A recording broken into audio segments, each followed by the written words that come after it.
My writing practice has changed and continues to change. And every time I'm asked, how do you write? And I say what I do, then all of a sudden it doesn't work anymore and I have to come up with a new way.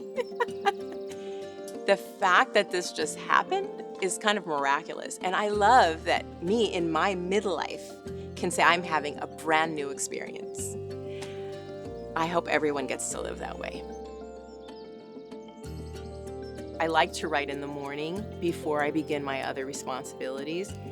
As a mentor and a teacher and a community person, I hold a lot of responsibility in my daily life, and to really be able to hear myself think and feel, I like my writing to be early in the morning before I go to attend to my other kinds of work. But I like to write on a daily basis, and most of it is not usable, but it's a way of taking my temperature, knowing how I am.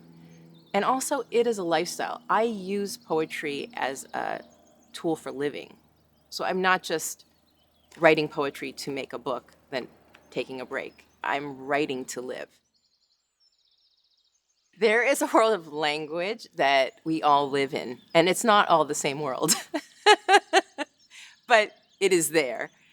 When I asked my mother, what is the first poem you ever heard? And she said, Baruch atah Adonai. So basically she's saying that even through prayers and through songs and other forms of culture, that we're experiencing language in a daily kind of a way. There's a world of language out there that I'm really grateful to be able to connect to. And for example, when the pandemic hit, it was also it was near National Poetry Month, where the theme was shelter and poetry. And that's what I did. And you can hang out with people you don't know. You can hang out with people who are dead. You can hang out with people you wouldn't have a chance to meet during the day through literature. It's a great comfort. I turned back the clock to long before yesterday, revisited the archaeology of bunny-looped laces, back when my mouth wished for whistle ability and hands grasped fat lead pencils, longing for the capacity to spell an entire word. I didn't set out to write a book, I set out to write a poem. And then another poem, and then another poem, and then another poem. And then I realized I had a whole bunch of them. And I started to send them out to publishers, thinking they wouldn't be picked up, and they were just gobbled up. It's about the labor that mothers do that goes unrecognized, unremunerated, undervalued. There is a silence about a mother's work. It's on 3 pages, and mostly the poem is in brackets, and it's an entire page of emptiness. Look down upon the quiet, an apartment with a crib and a door. Night circulates through the passageways, a pregnant woman and infant, 2 clouds. This happens specifically, it's funny, I see this poem looking down on myself, and I was pregnant by the door and my son was sleeping. It's a picture. The second footnote on the empty page is container of oxygen, a living room and a bedroom at 34.022 North, 118.2437 West. Absent from the scene is the father of the family, his body 5,952 miles south, em outro continente. The mother clasps her hands, presses her back against the wall.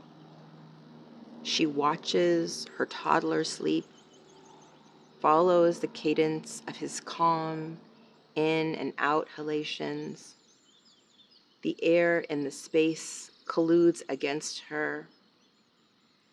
Just me, my babies, and 5 billion gallons of cold empty.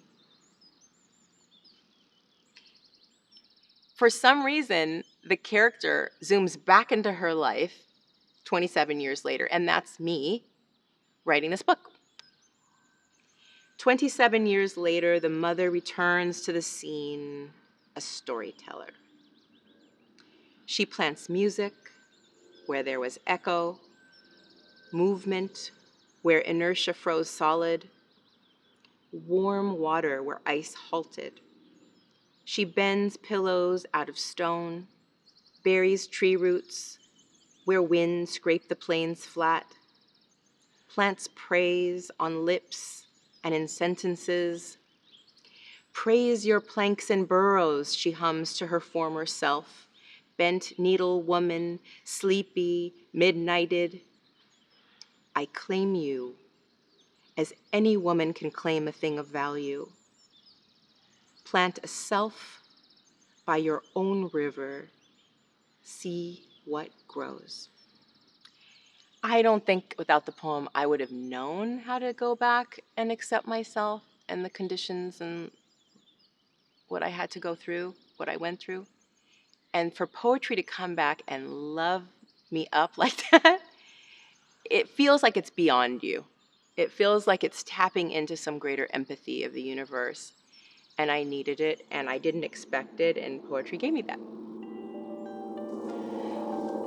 I've been very grateful for the time at CGU because it's been rich with creative thought and experimentation and teaching and learning and in community engagement.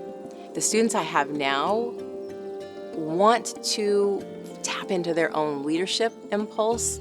They want to create a world that feels different for the next generation.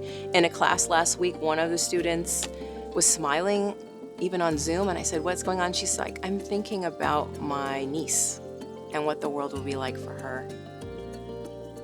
That's what it's about, creating a living, transforming, changing, learning community.